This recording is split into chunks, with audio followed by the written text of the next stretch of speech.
Panton Labu, Aceh Utara, 320 km dari ibu kota Banda Aceh.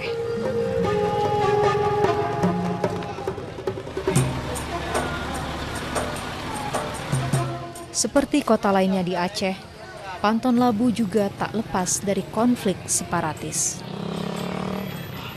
Darurat militer membayangi pemilu. Sekitar 40.000 tentara ditempatkan di Aceh. Tapi itu bukan jaminan bagi rasa aman.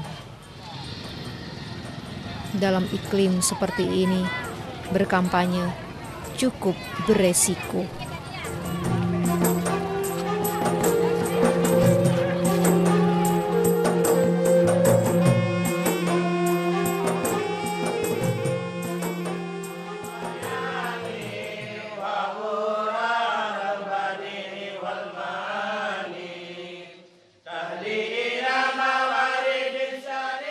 Walau beresiko, banyak juga yang mendaftarkan diri menjadi caleg. Di antaranya, para ulama dari pesantren tradisional. Di Aceh, mereka dikenal dengan sebutan ulama dayah. Para ulama dayah ini umumnya mengajar di pesantren yang hanya mengajarkan ilmu tentang Islam.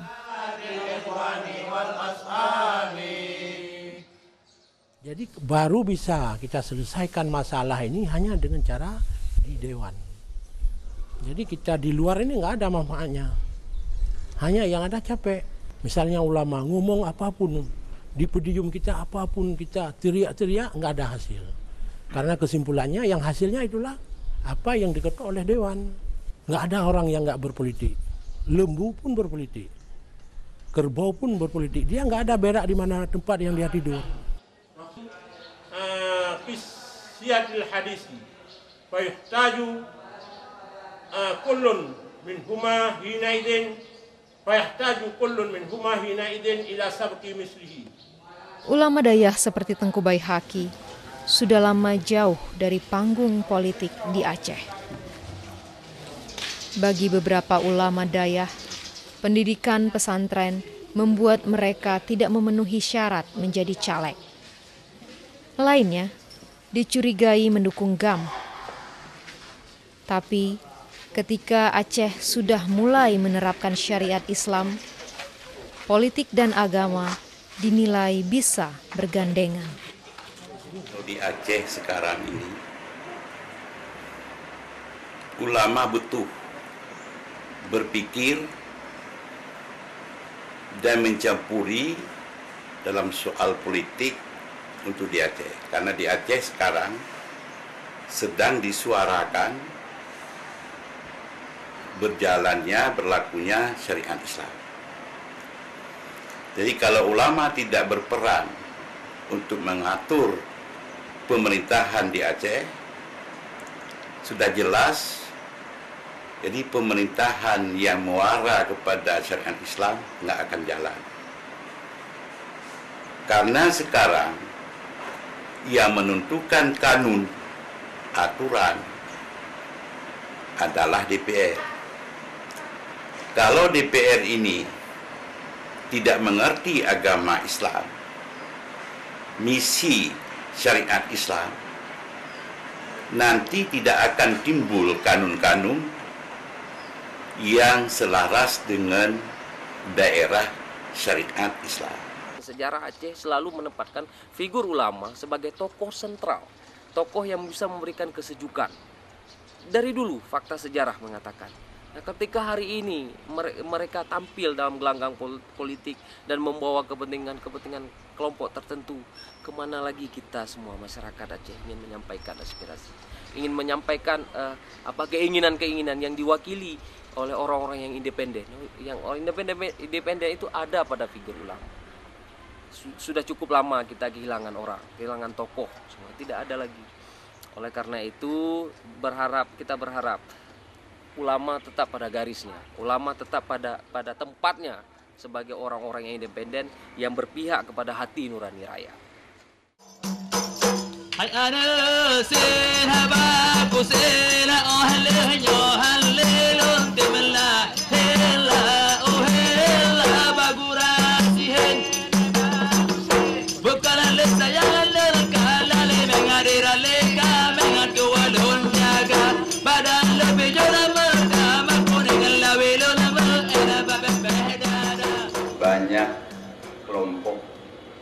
masyarakat yang merasa skeptis atau ragu terhadap penyelenggaraan pemilu di Nanggroe Aceh Darussalam ini. Karena di satu sisi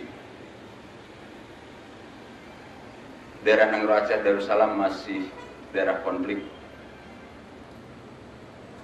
di mana tahun 99 tidak bisa dilakukan pemilu. Yang kedua, bahkan daerah Nanggroe Aceh Darussalam diberlakukan darurat militer, di mana disinyalir bahwa intervensi PDMD akan sangat kuat untuk mempengaruhi pelaksanaan pemilu itu. Percayalah, tidak perlu ada keraguan terhadap aparat TNI dan Polri tentang netralitas. Yang diragukan, PDMD dengan segala kewenangannya akan melakukan intervensi dan lain sebagainya untuk menggolkan salah satu partai atau untuk menekan salah satu partai.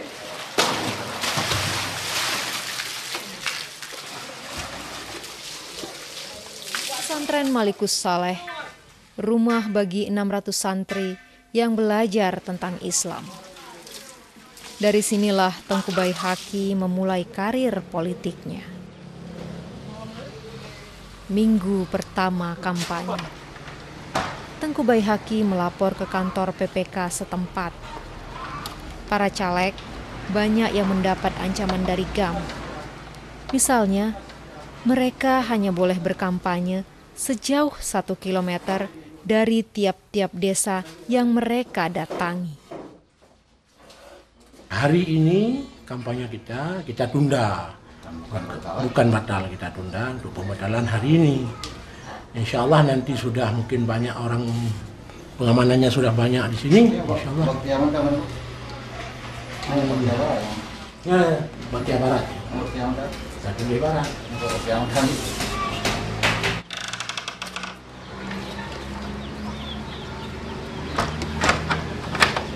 Seadanya aja. Apa yang buka anak kau? Dibuka oleh pemerintah.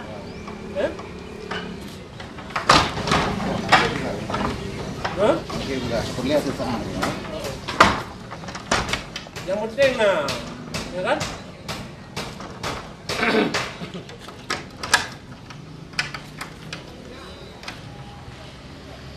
Ketua BPK. Baik dong bilang tuh.